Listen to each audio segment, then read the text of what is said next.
Hello friend, कैसे हैं आप लोग। तो आज के टॉपिक में हम लोग बात करने वाले हैं। आज के टॉपिक में हम बात करेंगे जल के वितरण के बारे में बात करेंगे।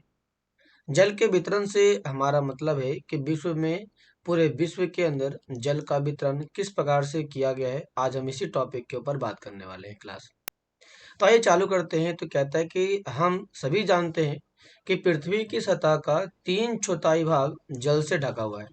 अब ये 3/4 का मतलब क्या है, तो इसको यदि आप मैप पे बना के देखें तो ये आप कह सकते हैं ये जो 3/4 ये आपका जल से घिरा हुआ है।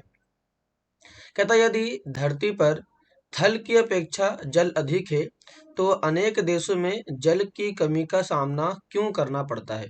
वास्तव में यह एक बहुत बड़ी समस्या है। तो बात यह है कि हमारे पास विश्व में जितना जल है और जल के होने के कारण भी समस्या है, इसका मतलब ये है कि जो जल का वितरण है हमारे पास, जल वितरण जो है वह असमान तौर से देखने को मिल जाता है। तो ये देखते हैं कि हमारे पास जल का वितरण किस प्रकार से है। तो जैसे बताया गया है कि हमारे पास जल के वितरण कुछ इस प्रकार से दिए गए हैं। जैसे कि महासागर में हमारे पास जो टोटल जल है वो 97.3% है। बर्फ के तौर पे देखा जाए तो 0.2% है। भूमिगत जल के तौर पे देखा जाए, भूमिगत को हम कहते हैं अंडरग्राउंड वाटर, ये 0.68% है। झील के बारे में बात करते हैं तो इसमें 0.009% है। स्थल समुद्री एवं नमकीन झीलें, हमारे पास जितने भी सॉल्ट वाटर लेक है उसके अंदर 0.09% है। हमारे एटमॉस्फेयर में 0.0019% है और नदियों में 0.001% है। इस प्रकार से देखा जाए तो हमारे पूरे वर्ल्ड के अंदर 100% जल का डिस्ट्रीब्यूशन इस प्रकार से किया गया है। इसको समझने के लिए आइए हम एक डायग्राम को समझते हैं। जैसे कि जो डायग्राम दिया गया है इसमें आप देख सकते हैं कि हमारे पास जो टोटल वाटर है वह आपके पास 100% वाटर है। इसमें से 97% वाटर जो है वो ओशन का है और जो 3% वाटर है वो फ्रेश वाटर है। अब हमारे पास जो 3% फ्रेश वाटर है इसका आइस कैप के तौर पर है, ग्लेशियर के तौर पर आपका 79% वाटर है। लेकिन इसमें यदि थोड़ा सा और यदि बात करें तो थोड़ा सा मैं आपको जूम करके और समझाता हूँ इसके बारे में कि कैसे हम इसको और भी अच्छे से समझ सकते हैं। तो क्लास यहाँ पे कह रहा है कि ग्राउंड वाटर जो हमारे पास पानी है वो 20% है। किसका? वो 3% का 20% पानी है। और हमारे पास जो सरफेस फ्रेश वाटर है वो 1% मात्र है। अब 1% जो मात्र हमारे पास बच रहा है पानी, इसका लेक में कितना है तो सब 52% है। जो सॉइल मॉइस्चर के तौर पर है वो 38% है। और जो हमारे पास वाटर है कुछ लिविंग ऑर्गेनिज्म के अंदर, जैसे कि जो जीवित जंतु होते हैं उनके अंदर, पेड़ पौधे हो गए उनके अंदर, हमारे अंदर हो गए, एनिमल्स के अंदर हो गए, ऐसे लोगों के अंदर जो पानी है वो टोटल 1% का भी 1% है। रिवर में कितना है तो रिवर में 8% है। और हमारे पास जो जलवाष्प जिसे कहते हैं जल वाष्प, उसके अंदर जो पानी का कण है वह 8% है। इस प्रकार से देखा जाए तो हमारे पास टोटल 100% पानी का डिस्ट्रीब्यूशन किया गया है। इस प्रकार के किए गए डिस्ट्रीब्यूशन से ये समझ में आता है कि पानी का वितरण अलग अलग तरीके से मिल जाता है। लेकिन हम जब बात करते हैं पानी के बारे में तो हमारे पास जो पानी है वो हम स्थल जल के तौर पर इस्तेमाल करते हैं। स्थल जल का, जिसे हम कहते हैं सरफेस वाटर के तौर पर हम इस्तेमाल करते हैं। जब हम सरफेस वाटर का इस्तेमाल करते हैं तो बात आती है कि हमारे पास सरफेस वाटर कहाँ पर है। तो ये रहा सरफेस वाटर। हमारे पास टोटल का ध्यान दीजिएगा यहाँ पर कि हमारे पास 3% में से केवल 1% पानी ही ऐसा है जो फ्रेश वाटर के तौर पर पाया जाता है। और फ्रेश वाटर में भी हम कौन सा पानी इस्तेमाल करते हैं, तो वो हम जो इस्तेमाल करते हैं वो लेक वाला इस्तेमाल करते हैं और वाटर अंडरग्राउंड वाटर का इस्तेमाल करते हैं।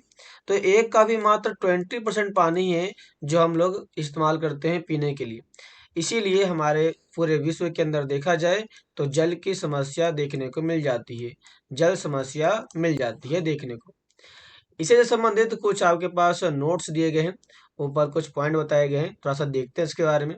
तो कह रहा है कि लवणता, लवणता क्या होती है। यदि क्वेश्चन आ जाए लवणता के बारे में तो आप कह सकते हैं कि 1000 ग्राम जल में मौजूद नमक की मात्रा ही लवणता कहलाती है। महासागर के अंदर एवरेज लवणता जो होती है वो 35 भाग प्रति 1000 ग्राम होता है। मतलब ये हुआ कि आपके पास एक बीकर में पानी रखा हुआ है। इसको समझने के लिए आइए थोड़ा सा एक डायग्राम और समझ लेते हैं। जैसे कि तीसरे डायग्राम में देखते हैं, चौथा डायग्राम में, तो कह रहा है कि हमारे पास ये पूरा का पूरा समुद्र है। अब इस समुद्र में से आप मात्र 1000 ग्राम पानी लीजिए।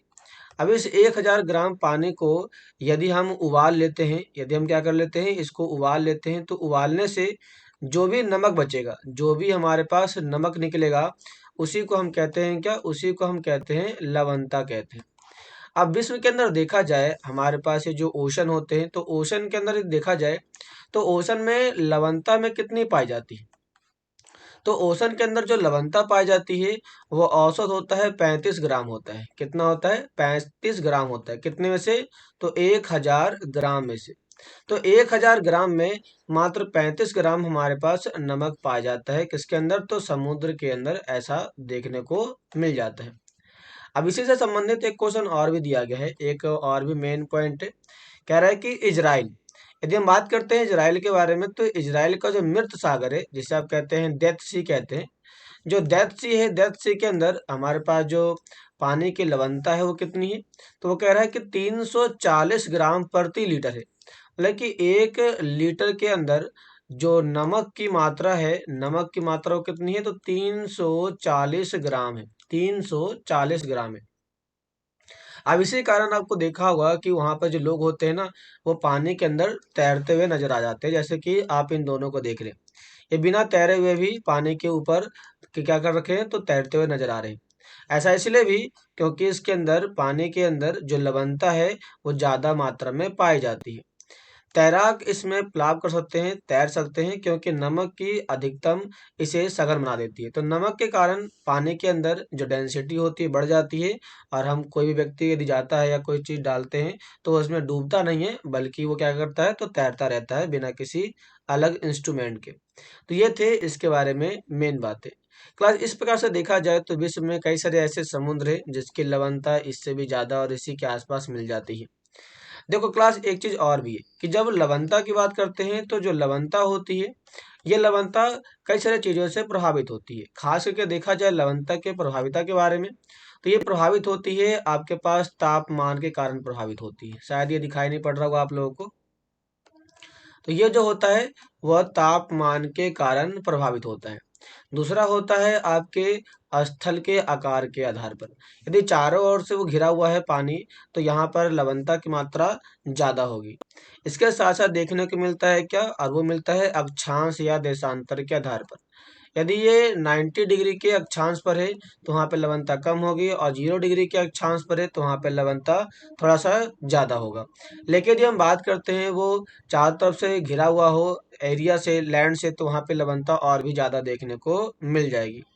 इस प्रकार से कह सकते हैं कि लवणता जो होती है वो कई सारी चीजों के ऊपर डिपेंड करती है क्लास।